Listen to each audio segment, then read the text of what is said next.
Bagaimana dua orang menjadi saling kenal? Seringkali merupakan akibat dari pertemuan yang tidak disengaja di sekolah, tempat kerja, atau tempat tinggal mereka. Detail-detail yang tampaknya tidak penting saat terjadi kedekatan fisik dengan orang lain dapat meningkatkan atau mengurangi kemungkinan bahwa dua individu akan sering mengalami kontak. Dan kontak yang terus-menerus seringkali merupakan dasar awal ketertarikan. Faktor kedua yang sangat penting adalah keadaan afektif.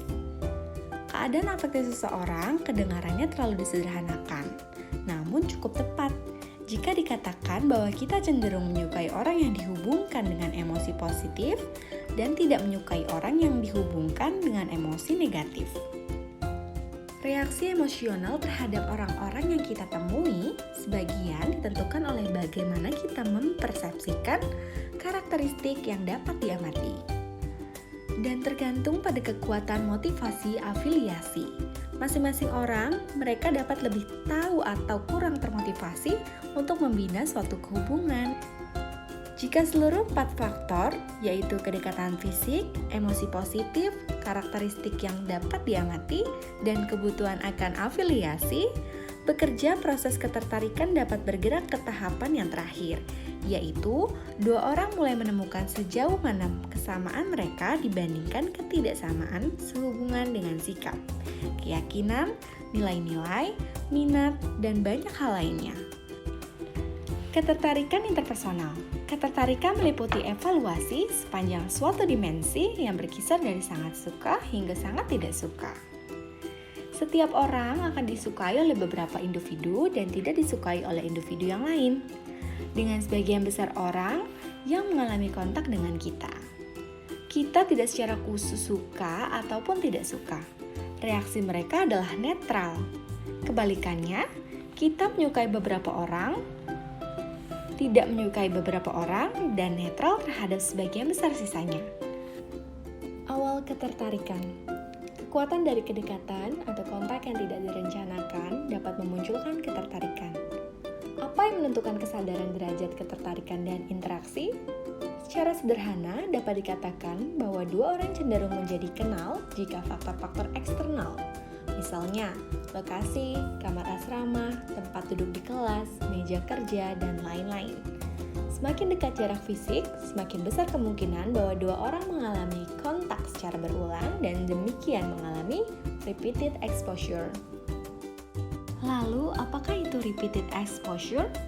Repeated exposure adalah paparan berulang suatu kondisi di mana seringnya individu secara terus-menerus dan menghasilkan sudut pandang yang semakin positif terhadap dorongan untuk merasa nyaman. Emosi positif dan negatif, dasar afektif dan ketertarikan. Emosi juga diketahui sebagai afek dan emosi memiliki baik pengaruh langsung maupun tidak langsung terhadap ketertarikan. Efek langsung terjadi jika orang melakukan atau mengatakan sesuatu yang membuat Anda merasa baik atau buruk. Efek yang tidak langsung terjadi jika keadaan emosional Anda dibangkitkan oleh hal lain yang bukan merupakan orang yang sedang Anda evaluasi. Keadaan emosional kita seperti gembira, sedih, takut, dan lain-lain sering digambarkan menggunakan istilah afek. Afek mempengaruhi ketertarikan dengan dua cara, yaitu efek langsung atau direct effect. Hal ini dapat terjadi jika orang lain mengatakan atau melakukan suatu tindakan yang membuat Anda merasa nyaman atau buruk. Efek asosiatif atau associated effect, hal ini terjadi ketika orang lain hadir pada suatu saat di mana keadaan emosional Anda positif ataupun negatif untuk suatu hal yang tidak ada hubungannya dengan orang yang sedang Anda respon. Contohnya, jika Anda bertemu dengan orang yang tidak Anda kenal, pada saat Anda sedang menuju ke dokter gigi, Anda lebih cenderung tidak menyukainya daripada jika Anda bertemu saat Anda menuju tempat konser yang sudah Anda nanti-nantikan. Menjadi kenal. Jika ada lebih dari satu orang bertemu dan melakukan komunikasi secara terus-menerus dan merasakan dampak positif dari komunikasi tersebut, mereka ada di suatu transisi dan satu dari dua pola interpersonal akan mungkin mengikuti. Kenalan semata atau superficial acquaintances, kegiatan interaksinya berupa sebatas perkenalan salam dan bertukar beberapa kata saat bertemu. Kenalan dekat atau close acquaintances, kegiatan interaksinya lebih intens. Contohnya, mereka mengetahui nama satu sama lain, berbagi beberapa informasi tentang personal atau diri sendiri. Kebutuhan afiliasi. Menurut Rowe, 1996, sebagian besar hidup kita dihabiskan untuk berinteraksi dengan orang lain, dan kecenderungan untuk berafiliasi tampaknya memiliki dasar neurobiologis.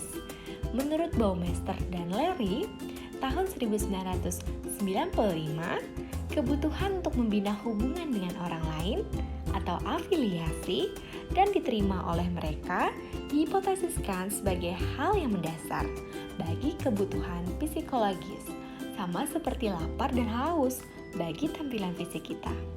Motif afiliasi dibagi menjadi dua, yaitu motif eksplisit atau explicit motif adalah memotivasi tumbuhnya suatu interaksi pada kondisi sosial, dan motif implisit. Implisit motif adalah memotivasi tumbuhnya interaksi pada kondisi interpersonal yang lebih dekat. Untuk motif implisit ada dua motif tambahan. Pertama, kebutuhan akan perhatian atau need for attention, memotivasi individu untuk mendapatkan penerimaan dan apresiasi dari orang lain. Dua, kebutuhan untuk perbandingan sosial atau need for social comparison, berdampak pada interaksi yang dimotivasi oleh kemauan untuk mendapatkan informasi dan mendapatkan kepastian. Sekian penjelasan tentang ketertarikan interpersonal, awal ketertarikan hingga proses menjadi kenal. Sekian dan terima kasih.